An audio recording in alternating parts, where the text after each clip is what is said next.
I always knew Victoria Morrison didn't think I was good enough for her son, but I never imagined she'd destroy my career to prove it. Looking back, I should have seen it coming. The signs were there from the moment I met Nathan 15 years ago. I was a junior analyst at Morrison Technologies, fresh out of business school with big dreams and bigger student loans.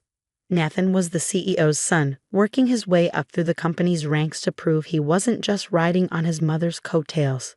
Mom's tough on everyone, Nathan warned me on our third date, after I mentioned the impossible deadlines Victoria kept setting for my team. But she's especially tough on people she sees potential in. I wanted to believe him.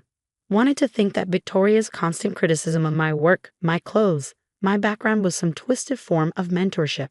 Even after Nathan and I got married, I kept trying to win her approval, working 60-hour weeks, taking on the projects no one else would touch, delivering results that helped drive the company's stock price to record highs. For a while, it seemed to be working. I climbed the corporate ladder steadily, earning each promotion through merit rather than marriage. By our 10th anniversary, I was head of strategic development, managing a team of 30 and reporting directly to the board. Nathan led the technology division, and together we were positioning Morrison Technologies for the future. Victoria watched it all with those sharp gray eyes of hers, saying little but missing nothing. During family dinners, she quizzed me about ongoing projects, probed for weaknesses in my strategies. I learned to guard my words carefully, to back every statement with data. "You're paranoid," Nathan would tell me when I expressed concern about his mother's interrogations. "Mom respects you. She tells everyone how lucky we are to have you." Then came the Singapore project. It started as a routine acquisition, a small but promising tech startup with patents we wanted. I led the due diligence team, spending months analyzing financials, assessing risks, negotiating terms. Everything checked out. The board approved the deal unanimously. 2 days before closing, Victoria called me into her office. "Amanda," she said, gesturing for me to sit in one of the leather chairs facing her massive desk. "We need to discuss the Chen situation." I felt a flutter of unease. David Chen was the founder of the Singapore startup we were acquiring. "Is there a problem with the deal?" Victoria's perfectly manicured fingers drummed against her desk. "You could say that. Our sources indicate Chen is shopping our offer to competitors. Apparently, someone leaked the details of our bid." My blood ran cold. "That's impossible. Only the board and my immediate team had access to those numbers." "Precisely." Her gray eyes fixed on me like a snake watching its prey. "And you're the common denominator. You had access to everything, and you had motive." "Motive?" I struggled to keep my voice steady. What possible motive could I have to sabotage my own deal? "Perhaps you're not as committed to this company as you pretend to be." Victoria's voice was silk over steel. "Perhaps your loyalty lies elsewhere. With one of our competitors, maybe?" I stared at her, finally understanding. "You think I'm a corporate spy?" "The evidence is quite compelling." She opened a folder on her desk, sliding several papers across to me. Phone records showing calls to numbers associated with our main competitors. Emails sent at odd hours. Large deposits to offshore accounts. My hands shook as I examined the documents. They looked authentic, but these are forgeries. I've never made these calls, never sent these emails, and I certainly don't have offshore accounts. "The board meets tomorrow morning to discuss the situation." Victoria's smile didn't reach her eyes. "I suggest you use the time to consider your position carefully. A quiet resignation might be best for everyone." I left her office in a daze, my mind racing. The accusations were absurd, but they were also carefully crafted, just plausible enough to create doubt. And Victoria had obviously been building this case for a while, gathering what looked like evidence, laying the groundwork. Nathan was in a meeting when I tried to call him. I left a message, then started making copies of everything I could think of that might help my defense. Emails, project documentation, meeting notes. I worked through the night, fueled by coffee and fear. At 8 a.m. sharp, security appeared at my office door.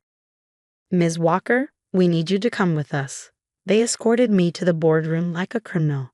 Victoria sat at the head of the table, wearing a black suit that made her look like a judge about to pass sentence. The other board members avoided my eyes as I took my seat. "Ms. Walker," Victoria began, her voice carrying the weight of authority she'd spent decades cultivating.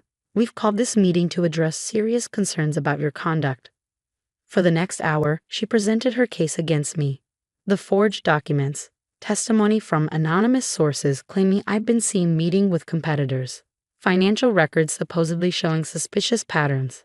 I tried to defend myself, but I could see I was fighting a losing battle.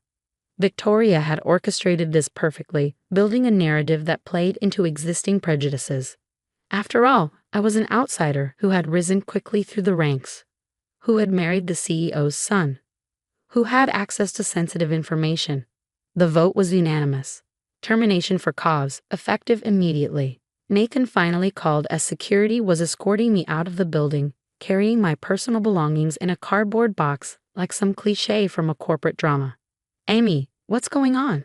Mom says you've been stealing company secrets. It's not true, I said, fighting back tears. None of it's true. Your mother set me up. There was a long pause. That doesn't make sense. Why would she do that?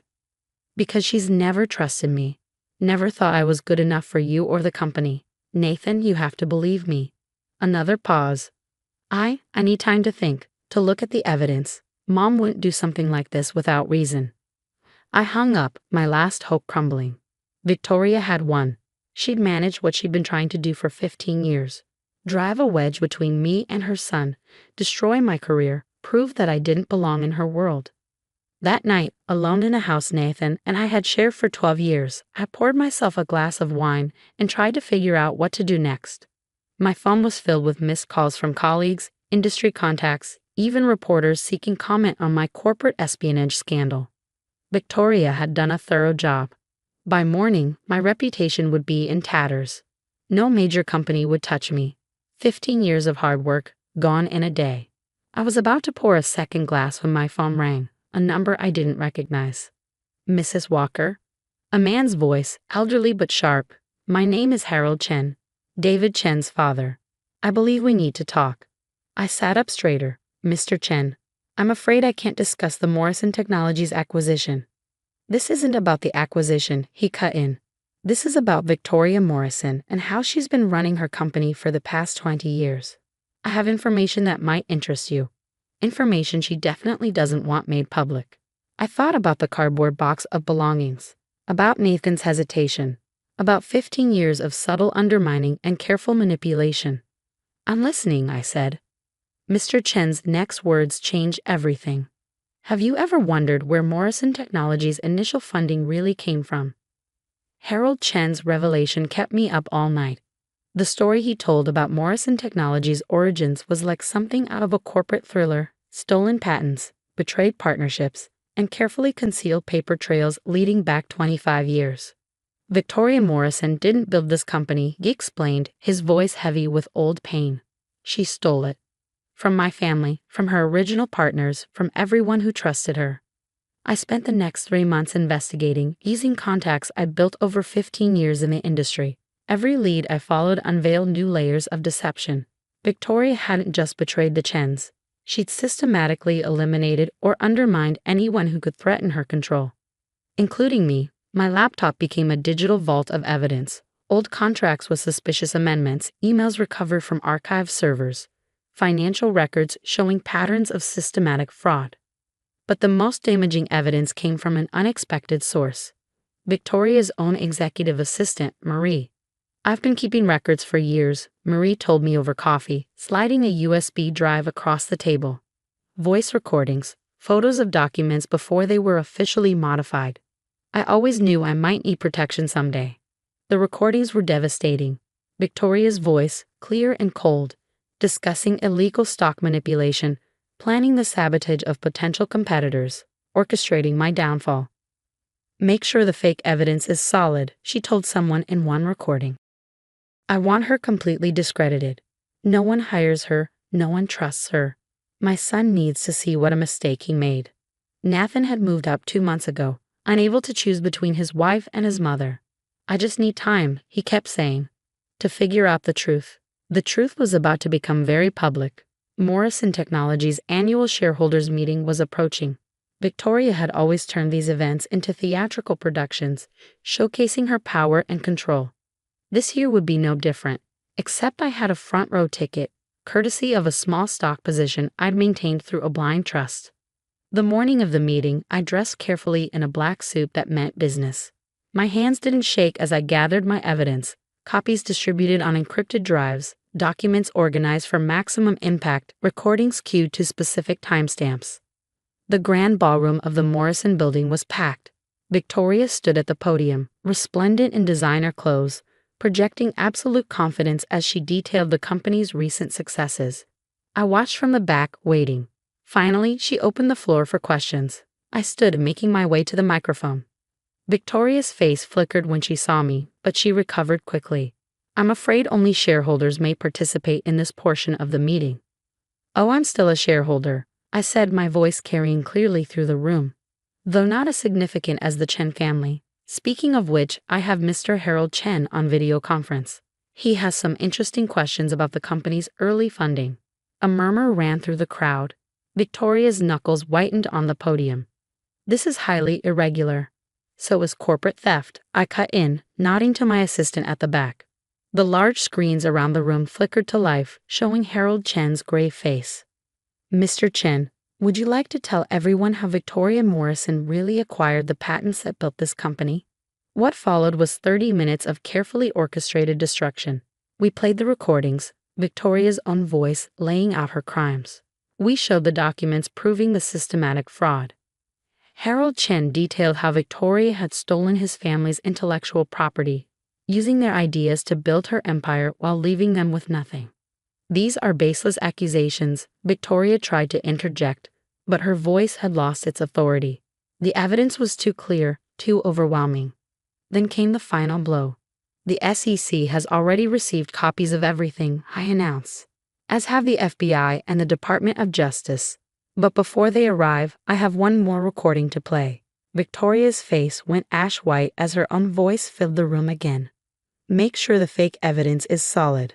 I want her completely discredited. The room erupted in chaos. Board members huddled in urgent consultation. Shareholders pushed forward, demanding answers. Security guards looked uncertainly between Victoria and the gathering crowd, unsure who they should be protecting. Through it all, I stood calmly at the microphone. I moved for an immediate vote of no confidence in the current CEO and the appointment of an interim management team pending full investigation. The vote wasn't even close. I watched as Victoria was escorted from the podium, her empire crumbling around her. She stopped as she passed me, her face a mask of cold fury. You've destroyed everything, she hissed. No, I corrected her quietly. You did that yourself. I just exposed the truth. The aftermath was spectacular. Victoria was arrested the next day, along with several board members who had helped cover up her crimes. The company's stock plunged, then stabilized as the interim management team began damage control. The Chen family received a substantial settlement, including licensing rights to their original patents. Harold Chen insisted on offering me a position as CEO of their new technology venture, but I had other plans. Nathan found me packing up our house a week later. I didn't know, he said, standing in the doorway looking lost. About any of it. I should have believed you. I continued carefully wrapping our wedding photos in bubble wrap. Yes, you should have. We can fix this, he pleaded. Now that everyone knows the truth. The truth? I finally looked at him. The truth is that when your mother accused me of crimes I didn't commit, you chose to need time instead of standing by your wife. The truth is that you watched her destroy my career and did nothing. I was confused. The truth, I continued, my voice steady, is that I deserve better. Someone who trusts me, who fights for me, who doesn't need proof of my innocence because they know my character. I handed him a stack of papers. Divorce papers. My lawyer will contact yours to arrange details. That was 6 months ago. The criminal trials are still ongoing, but Victoria took a plea deal that will keep her in prison for at least a decade. Morrison Technologies has been renamed and restructured, with new management and stricter oversight. I did accept a position after all, Chief Strategy Officer at a rising tech firm in Seattle. New city, new start, new life. My team consists largely of talented people who were pushed aside or undermined during Victoria's reign. Together, we're building something based on innovation and integrity, not theft and manipulation. Yesterday, I received a letter from Nathan. He's in therapy, he wrote, working through the damage of growing up with Victoria's manipulation. He hopes someday I can forgive him. Maybe I will eventually, but not today. Today, I'm focused on the future I'm building for myself. A future where I don't have to prove my worth to anyone, where my success is built on talent and hard work, not lies and betrayal. Victoria once told me I didn't belong in her world. She was right about that, at least. I belong in a better one. One I'm creating on my own terms. The irony? Morrison Technologies stock is now trading at half its former value. The company I help lead, our IPO next month is expected to break industry records. Sometimes the best revenge isn't about destroying someone else's empire. It's about building your own stronger and better than theirs ever was, and doing it honestly.